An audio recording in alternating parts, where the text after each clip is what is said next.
Olá, o vídeo de hoje é mais um episódio do podcast ou do quadro aqui do canal que se chama Lendo Histórias de Terror. Para o dia de hoje, eu escolhi o conto A Loteria, de Shirley Jackson, uma autora de terror muito conhecida nos Estados Unidos, e a tradução dele é de Ana Rezende. Se você está gostando desse quadro aqui no canal, eu peço que, por favor, curta o vídeo e também deixe um comentário com sugestões de outras histórias de terror. Lembrando que eu vou deixar o link da playlist Lendo Histórias de Terror ali na descrição e no primeiro comentário fixado. A manhã de 27 de junho estava límpida e ensolarada, com um calor refrescante de um dia em pleno verão. As flores desabrochavam em profusão e a grama era de um verde vivo. Os habitantes do vilarejo começaram a se reunir na praça entre os correios e o banco, por volta de 10 da manhã. Em algumas cidades havia tantas pessoas que a loteria durava 2 dias e tinha que começar em 26 de junho. Neste vilarejo, porém, no qual havia apenas cerca de 300 pessoas, a loteria inteira durava menos de 2 horas.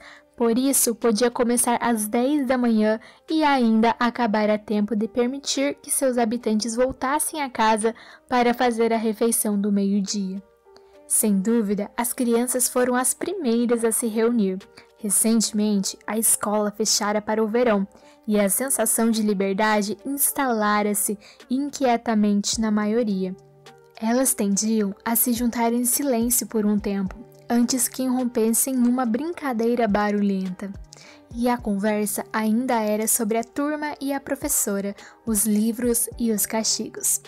Bob Martin já enchera os bolsos com pedras, e outros garotos logo seguiram seu exemplo, e selecionaram as mais lisas e redondas. Bob, Harry Jones e Dick Delacroix finalmente fizeram uma grande pilha de pedras em um canto da praça e a protegeram dos ataques surpresas de outros garotos. As garotas se mantiveram à distância e conversavam entre si, olhando por cima dos ombros para os meninos. Crianças muito pequenas rolavam na terra ou seguravam as mãos de irmãos ou irmãs mais velhos. Pouco tempo depois, os homens começaram a se reunir, observando os próprios filhos. Falavam sobre plantio e chuva, tratores e impostos. Ficavam de pé, juntos, longe da pilha de pedras no canto. Suas piadas eram silenciosas e sorriam em vez de dar risadas. As mulheres vestiam roupas de casa e suéteres desbotados, e chegaram pouco depois dos homens. Elas se cumprimentavam e fofocavam conforme se juntavam aos maridos. Logo, as mulheres, de pé ao lado dos homens, começaram a chamar seus filhos, e eles vinham, relutantes, tendo que ser chamados 4 ou 5 vezes. Bob Martin abaixou-se sob a mão da mãe, que o apertava, e correu, às gargalhadas, de volta para a pilha de pedras. O pai ergueu a voz abruptamente e Bob se aproximou rápido, assumindo seu lugar entre o pai e o irmão mais velho. A loteria era conduzida, assim como as quadrilhas, o clube juvenil e o programa de Halloween, pelo Sr. Summers, que tinha tempo e energia para dedicar às atividades cívicas. Era um homem jovial, de rosto redondo. Administrava um negócio de carvão e as pessoas lamentavam por ele, pois não tinha filhos e a esposa era uma megera. Quando chegou à praça, carregando a caixa de madeira, ouviu-se um murmúrio de conversa entre os habitantes, e ele acenou e falou: "Um pouco atrasado hoje, amigos." O carteiro, o Sr. Graves, o acompanhava, e trazia um tamborete com 3 pernas. O banquinho foi colocado no centro da praça, e o Sr. Summers pôs a caixa preta em cima dele. Os habitantes mantinham distância, deixando um espaço entre eles e o tamborete.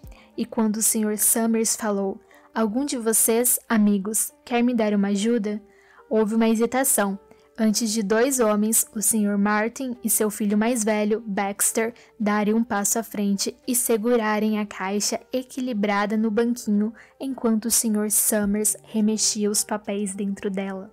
A parafernália original para a loteria fora perdida havia muito tempo. e a caixa preta, que agora estava apoiada no banco, havia sido posta em uso mesmo antes do velho Warner, o homem mais velho da cidade, nascer. O Sr. Summers conversava com frequência com os habitantes sobre fazer uma nova caixa, mas ninguém gostava de perturbar a tradição representada pelo objeto preto. Havia uma história de que a caixa atual fora feita com alguns pedaços da caixa que a precedera, que fora construída quando as primeiras pessoas se instalaram para criar o vilarejo aqui.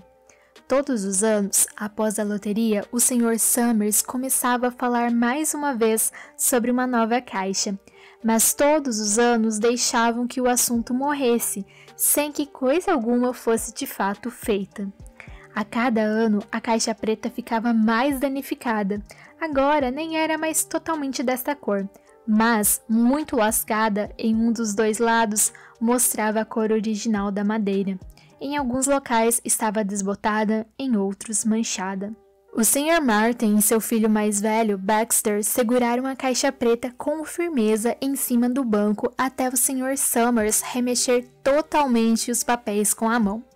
Como grande parte do ritual fora esquecida ou descartada, o Sr. Summers conseguira substituir as lascas de madeira usadas durante gerações por pedacinhos de papel. Lascas de madeira, argumentara ele, tinham servido muito bem quando o vilarejo era minúsculo, mas agora que a população era de mais ou menos 300 habitantes e provavelmente continuaria a crescer, era necessário usar alguma coisa que coubesse mais facilmente na caixa preta. Na noite anterior à loteria, a Sra. Summers e o Sr. Graves prepararam os pedacinhos de papel e os guardaram na caixa. Ela foi então levada para o cofre da companhia do Sr. Summers e ficou trancada lá até que estivesse pronto para levá-la à praça na manhã seguinte. No restante do ano, a caixa ficava guardada, às vezes em um lugar, outras vezes em outro. Ela passara um ano no celeiro do Sr. Graves, outro ano no chão dos correios e algumas vezes era colocada em uma prateleira na quintanda de Martin e deixada ali. Ouvia-se um grande burburinho até que o Sr. Summers declarasse a loteria aberta. Havia listas a serem preparadas com chefes de família, chefes dos moradores de cada casa em cada família, e o devido juramento feito pelo Sr. Summers ao carteiro enquanto oficial da loteria, antigamente, como se recordavam algumas pessoas, ocorria em um tipo de recital, cantado pelo oficial da loteria, um cântico pouco melódico e monótono, que fora recitado apressadamente, como estava previsto a cada ano. Algumas pessoas acreditavam que o oficial da loteria costumava ficar simplesmente parado quando recitava ou cantava. Outros julgavam que ele deveria caminhar entre as pessoas, mas havia muitos anos que essa parte do ritual acabara caducando. Além disso, via-se um ritual de saudação, que o oficial da loteria teria que usar ao se dirigir a cada pessoa que aparecia para sortear da caixa. Mas isso também mudara com o tempo, e agora somente era necessário que o oficial cumprimentasse cada pessoa que se aproximava. O Sr. Summers era muito bom nisso, com a camisa branca, limpa e a calça jeans azul, e uma das mãos apoiada negligentemente sobre a caixa preta, ele parecia muito decente e importante ao conversar interminavelmente com o Sr. Graves e os Martin. Assim que o Sr. Summers finalmente parou de falar e se voltou para os habitantes reunidos, a senhorita Hudson veio apressadamente pelo caminho até a praça, com o suéter jogado sobre os ombros e se esgueirou até o local do fundo da multidão. Esqueci completamente de que dia era, falou ela para a Sra. Delacroix, que estava de pé junto a ela, e ambas esboçaram um sorriso. Pensei que meu velho tivesse saído de novo para empilhar lenha, emendou a Sra. Hudson. E então olhei pela janela, os garotos tinham sumido. Aí me lembrei que era dia 27 e vim correndo. Ela enxugou as mãos no avental e a Sra. Delacroix falou: "Mas você chegou a tempo, eles ainda estão conversando por lá." A Sra. Hudson esticou o pescoço para enxergar através da multidão e viu o marido e os filhos de pé quase na frente. Ela tocou o braço da senhora Delacroix para se despedir e começou a caminhar entre a multidão. As pessoas se afastavam de bom humor e a deixavam passar. 2 ou 3 disseram em voz alta o suficiente para serem ouvidas em meio à aglomeração. Lá vai a sua senhora Hudson e, Bill, ela conseguiu, no fim das contas. A senhora Hudson se aproximou do marido e o Sr. Summers, que estivera esperando, falou alegremente. Pensei que nós íamos ter que continuar sem você, Tessie. A mulher retrucou com um sorriso. Você não ia querer que eu deixasse a louça na pia, não é, Joe? E uma risada baixa percorreu a multidão conforme as pessoas voltavam para suas posições após a chegada da senhora Hudson. Bem, agora, falou o Sr. Summers gravemente. Acho melhor começar e acabar logo com isso para podermos voltar ao trabalho. Falta alguém aqui? Dunbar. O Sr. Summers consultou a lista. Clyde Dunbar, disse ele. Está certo, ele quebrou a perna, não foi? Quem vai sortear por ele? Eu, acho, falou uma mulher, e o Sr. Summers virou para fitá-la. A mulher sorteia pelo marido, respondeu ele. Você não tem um rapazinho para fazer isso por você, Jenny? Embora o Sr. Summers e todos os outros no vilarejo soubessem a resposta perfeitamente bem, era tarefa do oficial da loteria fazer tais perguntas formalmente. O Sr. Summers aguardou com uma expressão de interesse polido enquanto a Sra. Dunbar respondia. Horácio tem apenas 16, respondeu com pesar. Acho que vou ter que substituir o meu velho este ano. Muito bem, disse o Sr. Summers. Ele anotou na lista que estava segurando e depois perguntou. O garoto dos Watson vai sortear este ano? Um rapaz alto levantou a mão na multidão. Aqui, falou. Vou sortear pela minha mãe e por mim. Ele piscou os olhos, nervoso, e abaixou a cabeça, quando algumas vozes da multidão disseram coisas como Bom garoto, Jack, feliz por ver que sua mãe tem um homem para fazer isso. Ora, emendou o Sr. Summers, acho que estão todos aqui. Será que o velho Warner conseguiu? Aqui, falou uma voz, e o Sr. Summers acenou com a cabeça. Um silêncio repentino desceu sobre a multidão quando o Sr. Summers limpou a garganta e olhou a lista. Todos prontos? Gritou ele. Agora vou ler os nomes. Os chefes de família primeiro. E os homens se aproximam e tiram o papel da caixa. Mantenham o papel dobrado na mão, sem olhar até que todos tenham tido a vez, entendido? As pessoas tinham feito isso tantas vezes que simplesmente nem prestavam atenção às orientações. A maioria estava em silêncio e passava a língua pelos lábios, sem olhar em volta. Depois, o Sr. Summers ergueu uma das mãos e chamou. Adams? Um homem se separou da multidão e deu um passo à frente. Olá, Steve, disse o Sr. Summers e o Sr. Adams respondeu. Olá, Joe. Eles sorriam um para o outro sem senso de humor e com nervosismo.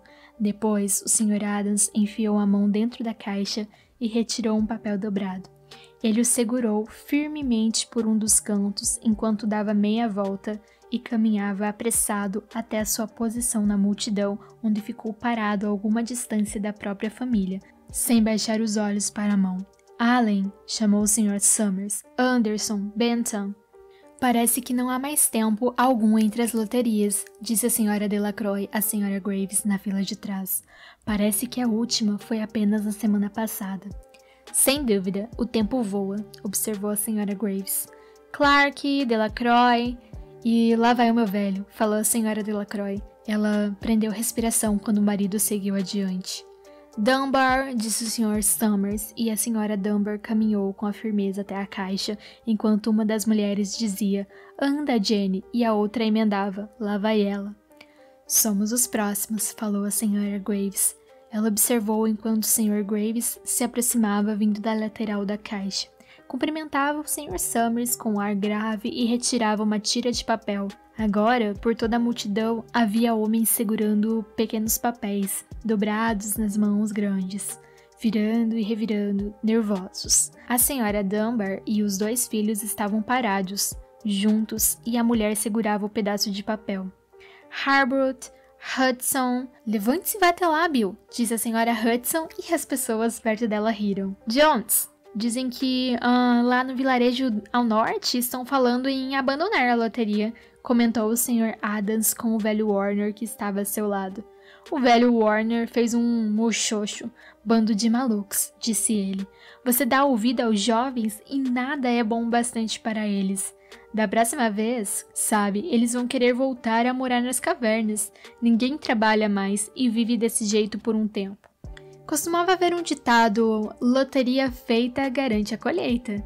Só o que sei é que todos comeríamos ervas daninhas e bolotas. Sempre houve uma loteria, emendou com arrogância. Já é ruim o bastante ver o jovem Joe Summers ali zombando de todo mundo. Em alguns lugares, eles já abandonaram a loteria, observou a senhora Adams. Nada além de confusão com isso, disse o velho Warner com certa teimosia. Bando de tolos. Martin e Bob Martin observou o pai caminhar. Overdyke, Percy, eu queria que eles se apressassem, falou a senhora Dunbar para o filho mais velho. Eu queria que eles se apressassem. Estão quase terminando, disse o filho. Você tem que se preparar para correr e contar a seu pai, retrucou a senhora Dunbar. O Sr. Summers chamou o próprio nome, então deu um passo à frente, com precisão, e retirou uma tira de papel da caixa. Depois chamou: Warner, já faz 77 anos que compareça à loteria, disse o velho Warner ao passar pela multidão. 77ª vez. Watson! E o garoto se aproximou constrangido em meio à multidão. Alguém falou: não fique nervoso, Jack. E o Sr. Summers emendou: leve o tempo que precisar, filho. Zanini, depois disso, fez uma longa pausa, uma pausa tensa, até que o Sr. Summers segurou a tira de papel no ar e falou: muito bem, amigos. Por um instante, ninguém se mexeu, e então as tiras de papel foram abertas. Subitamente, todas as mulheres começaram a falar ao mesmo tempo e perguntavam: quem foi? Quem foi? Quem pegou? Foram os Dunbar? Foram os Watson? Depois, as vozes começaram a dizer: foi Hudson, foi o Bill, foi Bill Hudson quem pegou. Vá contar ao seu pai, pediu a senhora Dunbar ao filho mais velho. As pessoas começaram a olhar ao redor para ver os Hudson. Bill Hudson estava parado, em silêncio, e fitava o papel em sua mão. No mesmo instante, Tessie Hudson gritou para o Sr. Summers: você não deu tempo suficiente para ele tirar o papel que queria. Eu vi, você, não foi justo. Leve na esportiva, Tessie, gritou a senhora Delacroix e a senhora Graves falou: todos nós tivemos a mesma chance. Cale a boca, Tessie, disse Bill Hudson. Bem, pessoal, concluiu o Sr. Summers. Isso foi feito bem rápido e agora temos que nos apressar um pouco para terminarmos na hora. Ele consultou a lista seguinte. Bill, chamou, você sorteia pela família Hudson. Você tem outros parentes nos Hudson? Tem Don e Eva, gritou a senhora Hudson. Dê uma chance a eles. As filhas sorteiam com a família dos maridos, Tessie, respondeu o Sr. Summers gentilmente. Você sabe disso tão bem quanto qualquer um. Isso não foi justo, queixou-se a mulher. Acho que não, Joe, disse Bill Hudson com pesar. Minha filha sorteia com a família do marido. É justo, e não tem outros parentes a não ser as crianças. Então, no que diz respeito ao sorteio pelas famílias, é você, explicou o Sr. Summers, e no que diz respeito aos parentes, é você também, certo? Certo, disse Bill Hudson. Quantos filhos, Bill? Perguntou formalmente o Sr. Summers. 3, respondeu Bill Hudson. Tenho o Bill Jr., a Nancy, o pequeno Dave, a Tessie e eu. Muito bem, então, falou o Sr. Summers. Harry, você devolveu os papéis deles? O Sr. Graves acenou com a cabeça e ergueu as tiras de papel. Ponha na caixa, então, orientou o Sr. Summers. Pegue os papéis de Bill e ponha dentro dela. Acho que deveríamos recomeçar, disse a senhora Hudson falando num tom de voz mais baixo do que podia. Fique sabendo que não foi justo. Você não deu tempo suficiente para escolher. Todo mundo viu. O Sr. Graves havia separado as 5 tiras e colocado na caixa e deixou todos os papéis, à exceção daqueles caírem no chão, onde a brisa os pegou e ergueu. Preste atenção, pessoal, era o que a senhora Hudson estava dizendo ao redor dela. Pronto, Bill, indagou o Sr. Summers, e Bill Hudson lançou um olhar rápido à esposa e aos filhos e acenou com a cabeça. Lembre-se, falou o Sr. Summers, Pegue os pedaços de papel e mantenha dobrados até que todos tenham tirado um. Harry, ajude o pequeno Dave. O Sr. Graves segurou a mão do menininho que o acompanhou até a caixa com boa vontade. Tire um papel da caixa, David, falou o Sr. Summers. Dave pôs a mão na caixa e deu risada. Pegue apenas um papel, explicou o Sr. Summers. Harry, segure por ele.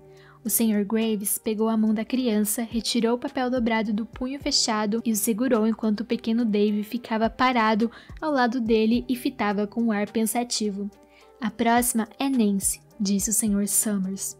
Nancy tinha 12 anos e os colegas de escola respiraram fundo quando ela deu um passo para frente, balançando a saia e retirou delicadamente uma tira da caixa. Bill Jr., falou o Sr. Summers, e Billy, com o rosto vermelho e os pés grandes demais, quase derrubou a caixa ao sortear um papel. Tessie, chamou o Sr. Summers. Ela hesitou por um instante e olhou ao redor, atrevida. Então, estreitou os lábios e caminhou até a caixa. Retirou um dos papéis e o segurou atrás de si. Bill, falou o Sr. Summers, e Bill Hudson enfiou a mão na caixa, remexeu e finalmente retirou-a com um pedaço de papel dentro dela. A multidão estava em silêncio. Uma garota murmurou, espero que não seja Nancy, e o som do cochicho alcançou os limites da aglomeração. Não é do jeito que costumava ser, observou o velho Warner, distintamente. As pessoas não são do jeito que costumavam ser. Muito bem, falou o Sr. Summers. Abram os papéis. Harry, você abre o do pequeno Dave. O Sr. Graves abriu a tira de papel e ouviu um suspiro generalizado em meio à multidão quando ele ergueu e todos puderam ver que estava em branco. Nancy e Bill Jr. abriram seus papéis ao mesmo tempo e ambos esboçaram sorrisos, deram risadas e se viraram para a multidão segurando os pedaços de papel acima da cabeça. Tessie, chamou o Sr. Summers. Fez uma pausa e então o Sr. Summers olhou para Bill Hudson e Bill desdobrou o papel e mostrou. Estava em branco. É a Tessie, falou o Sr. Summers em sua voz baixa. Mostre-nos, Bill, o papel dela. Bill Hudson se aproximou da esposa e retirou o pedaço de papel da mão da mulher à força. Tinha uma mancha preta nele, a mancha preta de lápis bem forte que o Sr. Summers fizera na noite anterior no escritório da companhia de carvão. Bill Hudson o ergueu e a multidão se agitou. Embora os habitantes tivessem se esquecido do ritual e perdido a caixa preta original, ainda se lembravam de usar as pedras. A pilha de pedras que os garotos tinham feito antes estava pronta. Havia pedras no chão com os pedaços de papéis soprados que tinham saído da caixa. Delacroix escolhera uma pedra tão pesada que teve que erguê-la com as duas mãos e se virou para a Sra. Dunbar. Anda, disse ela, apresse-se. A Sra. Dunbar tinha pedras pequenas nas duas mãos, e ela falou com a respiração entrecortada. Não consigo correr de jeito nenhum, você terá que ir na frente, e eu me encontro com você. As crianças já tinham pedras, e alguém deu uns seixos ao pequeno Dave Hudson. Tessie Hudson estava no centro de um espaço vazio agora, e esticava as mãos de desespero enquanto os habitantes se aproximavam dela. Não é justo, disse ela. Uma pedra atingiu na lateral da cabeça, e o velho Warner dizia, Vamos, vamos, pessoal! Steve Adams estava na frente da multidão com a Sra. Graves ao seu lado. Não é justo, não está certo! Gritou a Sra. Hudson, e em seguida eles estavam sobre ela. É um conto muito macabro, porque lá de início você vê que as crianças estão juntando aquelas pedras, mas você não entende direito o porquê, até que chega no final do conto e você compreende que a loteria, na verdade, não é um jogo de sorte, mas sim um jogo de azar, e quem foi sorteado tem muito mais a perder do que ganhar.